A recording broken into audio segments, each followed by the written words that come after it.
Hi everyone, আজকের recipe দই কাতলা।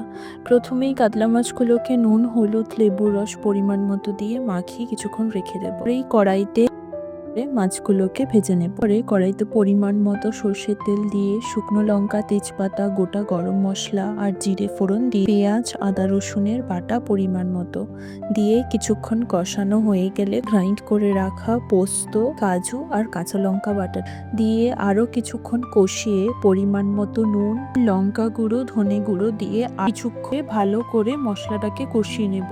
তারপরেই গোলমরিচ আর জায়ফল গুঁড়ো একটু দিয়ে ফেটিয়ে রাখা টক দইটাও দিয়ে খুব ভালো করে ঢাকা দিয়ে মশলাটাকে কষিয়ে নেব। দিয়ে দেবো পরিমাণ মতো চিনি। এবারে মশলাটা ভালো করে কষানো হয়ে গেলে মশলা থেকে তেল ছেড়ে দিলে পরিমাণ মতো গরম জল দিয়ে দেবো। এখন ফুটিয়ে নেওয়ার পরে কয়েকটা পরিমাণে কিশমিশ দিয়ে ভেজে রাখা মাছগুলো একে একে দিয়ে উপর থেকে জিরা, কাঁচা লঙ্কা দিয়ে ভালো করে ফুটিয়ে নেব। লাস্টে নামানোর সময় 1 চামচ গরম মশলা আর 1 চামচ ঘি দিয়ে দই কাতলাটা নামিয়ে নেব।